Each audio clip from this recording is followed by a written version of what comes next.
On May 17, 1954, Chief Justice Earl Warren proclaimed to the nation that schools were no longer to be segregated by race.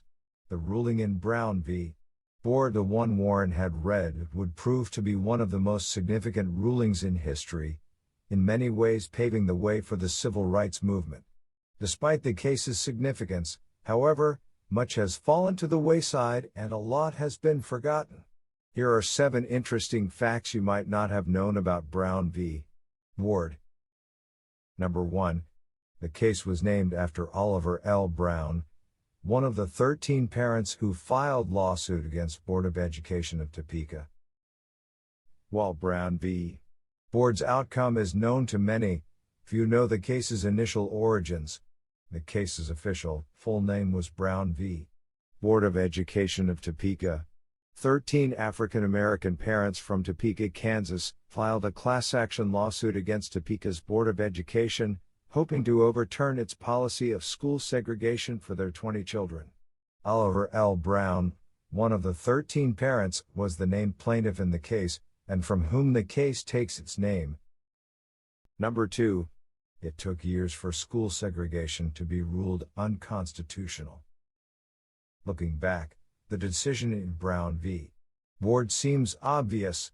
Segregated schools were not separate but equal, but separate, unjust and unequal. Yet the case was not decided quickly. In fact, the case spent roughly 4 years in the judicial system, 2 in the lower courts, and 2 in the Supreme Court, before a ruling came down. Of course, that the Supreme Court overturned the separate but equal doctrine is much more important than the fact that it took years for the historic ruling. Number 3. The justices were initially split on the legality of school segregation.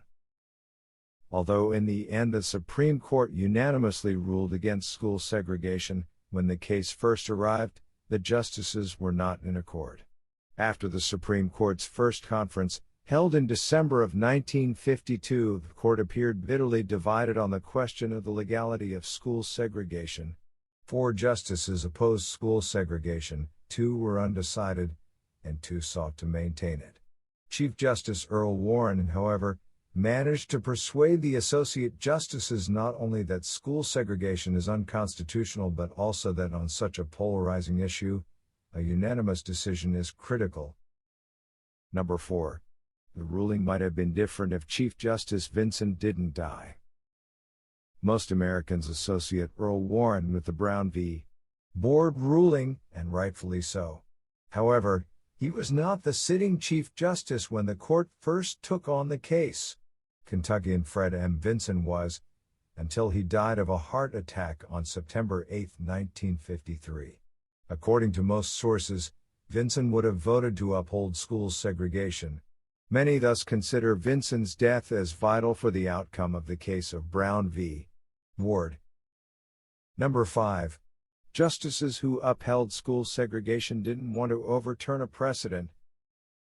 As indicated above, the Supreme Court was initially split. But it was not the issue of morality that divided the justices. It was a matter of judicial precedent. Justices who sought to uphold school segregation cited the notion of separate but equal doctrine, established by the 1896 ruling in case of Plessy v. Ferguson, as a strong precedent the court should not overturn. The justices who opposed school segregation disagreed, arguing that segregated schools were unconstitutional and therefore, the Plessy v. Ferguson's ruling is irrelevant. Number 6. Brown v. Board was just the beginning of Warren's impressive career as Chief Justice. Earl Warren, appointed as Chief Justice in 1953, served until 1969, is best remembered for his role in Brown v. Board.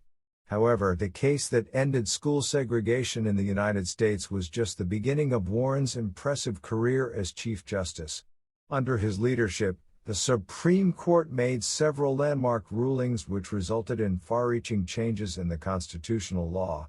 In 1963 he was also appointed as the chair of the so-called Warren Commission, which was created to investigate the assassination of John F. Kennedy. Number 7. Brown v. Board's ruling didn't have an immediate effect.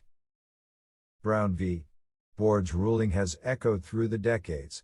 It was both a departure from America's racist past and a nod to the founding notion that all men are created equal. But while the Supreme Court's unanimous decision in Brown v. Board has and will always be remembered for all that it encapsulated, the integration of schools did not occur overnight. The court ruled that all schools must desegregate with all deliberate speed. Though well-intended, the phrase's lack of specificity was seen by the critics as a permission to delay desegregation. Indeed, it would take years before desegregation was finally completed.